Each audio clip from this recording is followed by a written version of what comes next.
Energy of electron in stable energy level. Energy of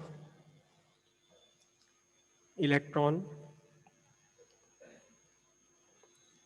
revolving in stable orbit. एक stable orbit में अगर जब electron revolve कर रहा है तो उसकी कितनी एनर्जी होगी? दो तरह की एनर्जी है। दो तरह की एनर्जी है। पहली एनर्जी है काइनेटिक एनर्जी ऑफ इलेक्ट्रॉन, क्योंकि वो मूव कर रहा है, मोशन में है, तो काइनेटिक एनर्जी है।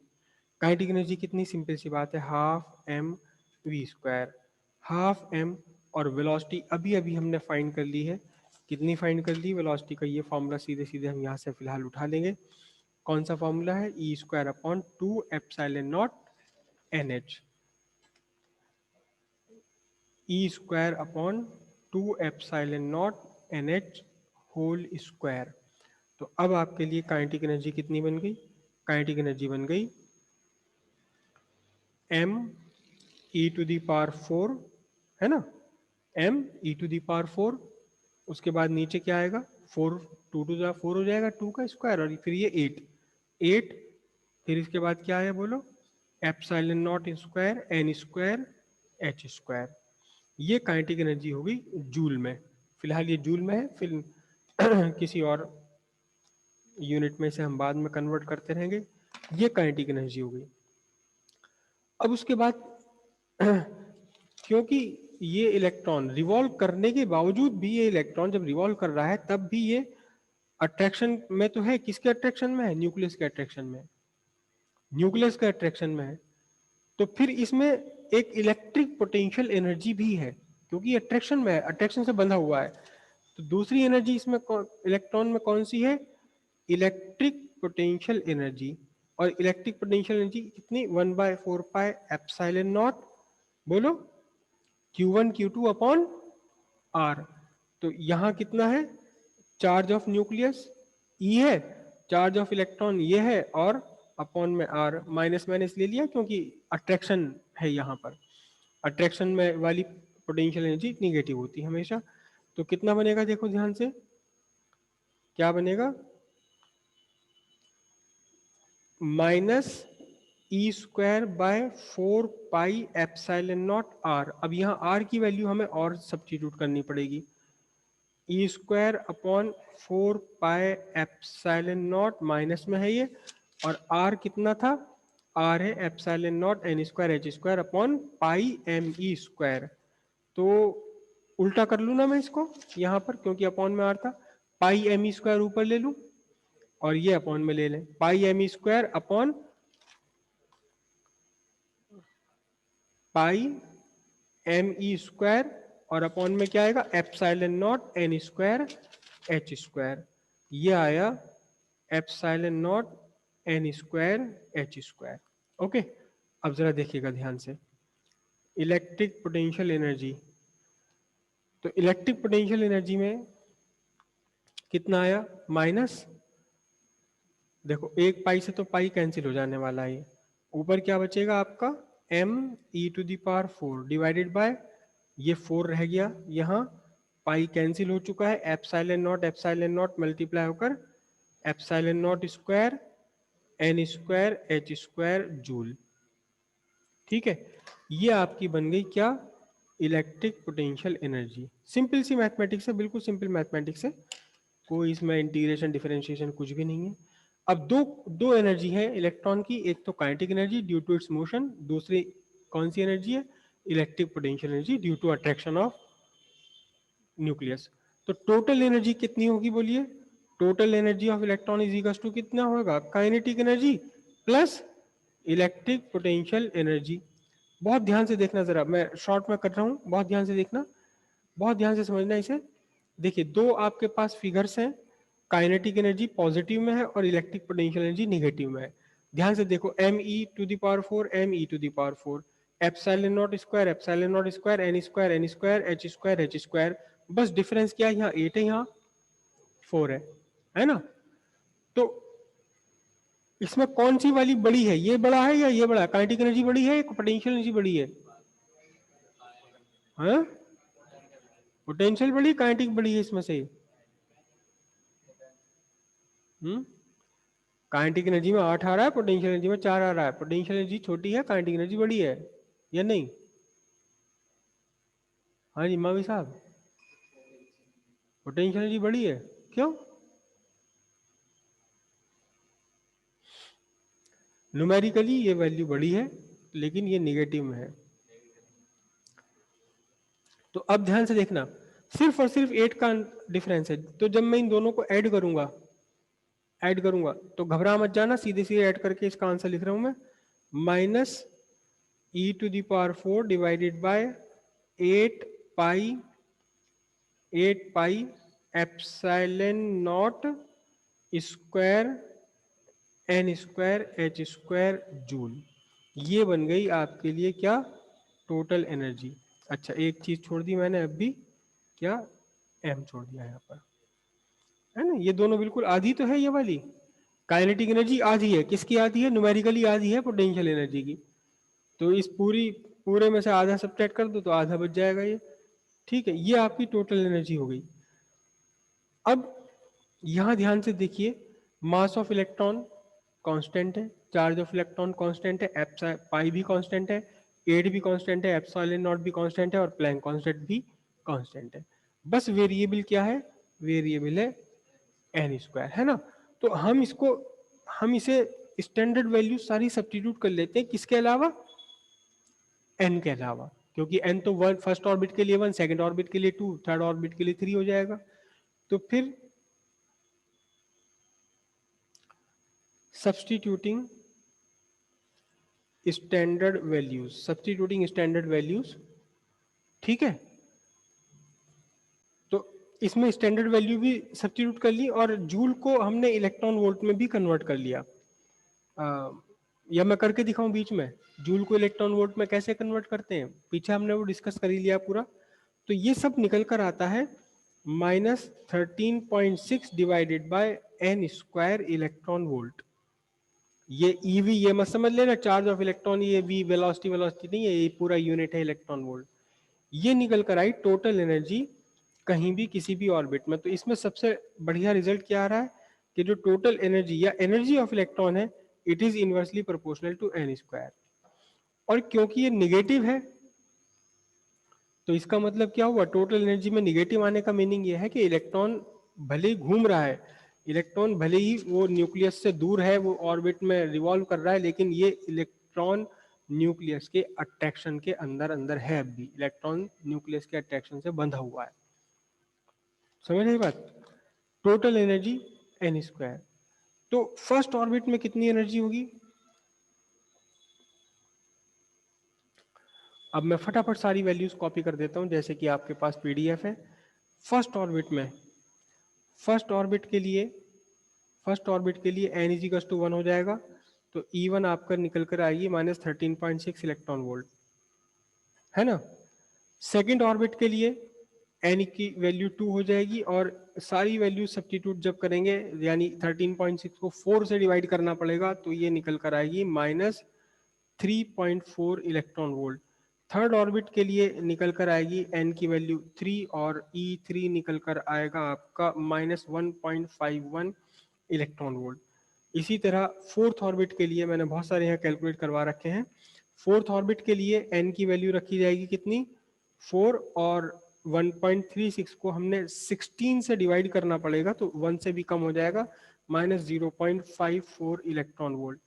फिफ्थ ऑर्बिट के लिए एन की वैल्यू 5 रखनी पड़ेगी, और E5 इज इक्वल टू कितना निकल कर आएगा आपका? -0.38 इलेक्ट्रॉन वोल्ट। और फिर एन की वैल्यू अगर इंफिनिटी हो, तो फिर कितना निकल कर आएगा बोलो? ई इंफिनिटी निकल कर आएगी आपकी 0, है ना? और ये ध्यान से देखना, आप ध्यान से देखना, ये निगेटिव, ये less negative, less negative, less negative, less negative, तो एनर्जी क्या हो रही है? बढ़ रही है ना? लेस निगेटिव होती जा रही है तो बढ़ रही है एनर्जी। और कहां तक बढ़ सकती है मैक्सिमम? 0 तक बढ़ती है। This 0 electron volt is the maximum value of total energy of an electron. किसी भी इलेक्ट्रॉन की मैक्सिमम एनर्जी है ये। ठीक है, अब ध्यान से देखना जरा, यही हम डिस्कस कर लें। एक एक ये न्यूक्लियस है, हाइड्रोजन का न्यूक्लियस, इस पे एक प्रोटॉन है और एक इसके पास, बेचारे के पास एक ही इलेक्ट्रॉन है, ये एक इलेक्ट्रॉन इसके रिवॉल्व कर रहा है, ठीक है। और ये कहाँ रिवॉल्व करता है? नॉर्मल स्टेट में ही n इज टू 1 में रिवॉल्व करता है, फर्स्ट ऑर्बिट में। ध्यान रखिएगा कि किसी भी एटम में जो ऑर्बिट हैं वो 1 2 3 4 5 नहीं होते, इनफाइनाइट होते हैं।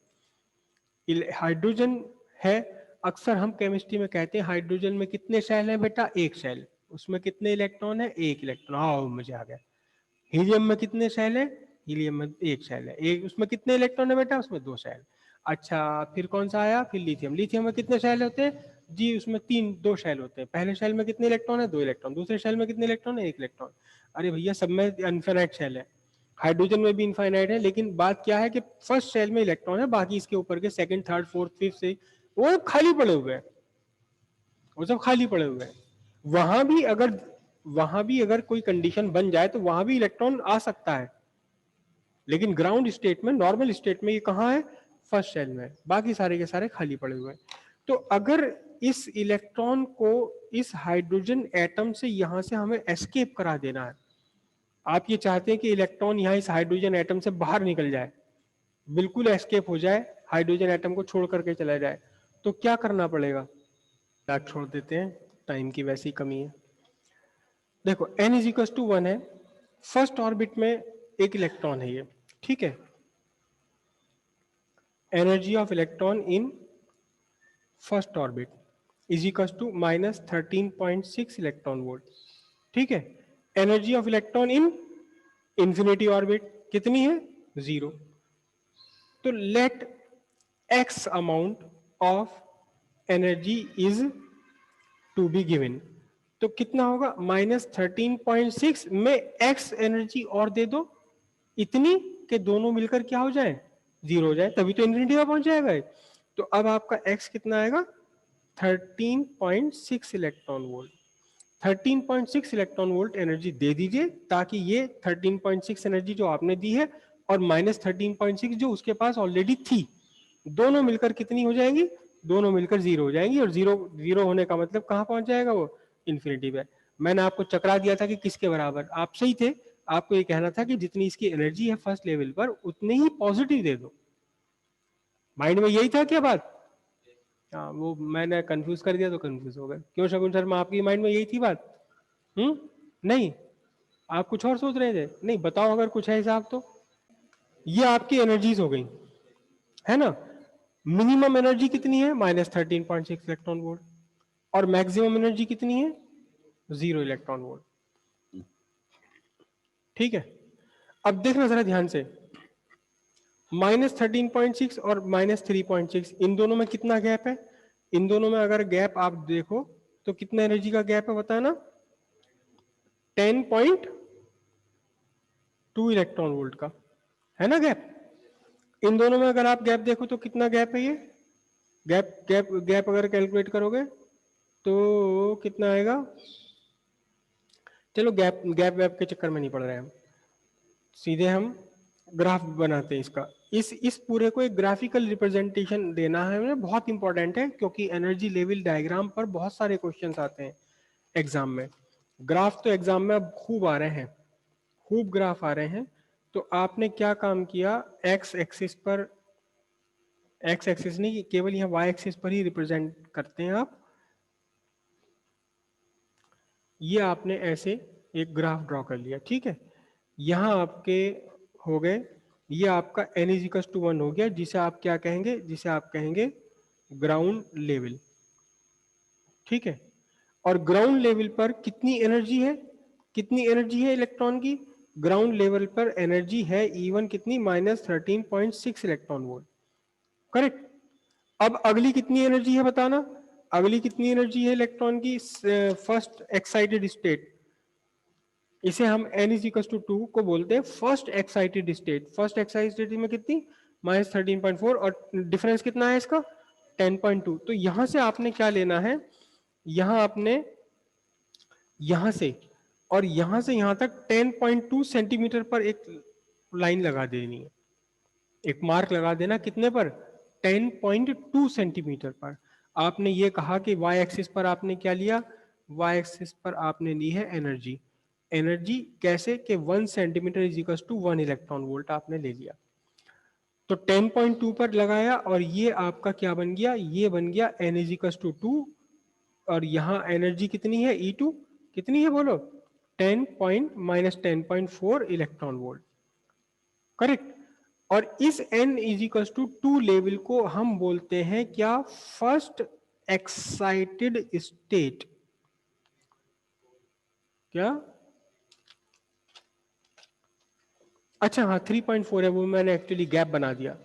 कितनी है ये 3.4 माइनस 3 पॉइंट कितना 3.4 इलेक्ट्रॉन वोल्ट। हाँ वो मैंने वो माइंड में गैप था ना, वो गैप मैंने बना दिया। अगली अगली देखो, अगली वाली कितनी है, माइनस 1.1 है ये। तो अब यहां से इन दोनों के गैप के बराबर फिर एक लाइन ड्रॉ करोगे, आप एक लाइन ड्रॉ करोगे, ये रिप्रेजेंट करेगा n इज इक्वल टू 3 को। E3 कितना हो गया बोलिए, E3 कितना है माइनस 1.51 माइनस 1.51 इलेक्ट्रॉन वोल्ट। और इसे आप क्या कहोगे, इसे आप कहेंगे second excited state, second excited state. फिर उसके बाद जो दोनों के बीच में गैप आ रहा अगले का, उसको ये डिफरेंस लोगे, ये क्या बन जाएगा आपका n is equal to 3 E3 आ जाएगा। फिर उसके बाद और गैप कम हो जाएगा, गैप लगातार कम होता चला जाएगा। ये देखो ना, इन दोनों दो एनर्जी लेवल्स के बीच का जो एनर्जी का गैप है वो कम होता चला जा रहा है। इनके बीच का जो गैप 10.2, इनके बीच का गैप कुल 1.9 वोल्ट के करीब बैठेगा, इनके बीच का गैप और भी कम बैठेगा, 1 वोल्ट के आसपास, 1 वोल्ट से भी कम, ये और कम आएगा। और फिर कम होते होते अल्टीमेटली आप क्या बनाओगे, n इज इक्वल टू 4 हो गया, E4 लिखोगे, और फिर यहाँ कहीं आपका बन जाएगा कौन सा, n is equal to infinity. और यहाँ पर एनर्जी कितनी हो गई, E infinity is equal to क्या हो गई, 0 हो गई। और ये एक्साइटेड स्टेट नहीं होगी, ये क्या होगी, आयनाइज्ड स्टेट। क्यों, क्योंकि इलेक्ट्रॉन छोड़कर चला गया। इलेक्ट्रॉन क्या हुआ, इलेक्ट्रॉन अपने एटम को छोड़ करके चला गया, तो क्या हो गया, फिर ये आयनाइज हो जाएगा, एक इलेक्ट्रॉन जब इसमें से निकल गया। तो सिंपल सी बात है कि आयनाइजेशन एनर्जी ऑफ हाइड्रोजन कितनी है, 13.6 इलेक्ट्रॉन वोल्टेज, प्लस में, माइनस मत लिखना इसके सामने। 13.6 इलेक्ट्रॉन वोल्ट आपने दे दी, तो क्या हुआ कि वो इन्फिनिटी लेवल पर चला गया इलेक्ट्रॉन, यानी कि एटम को छोड़कर खत्म हो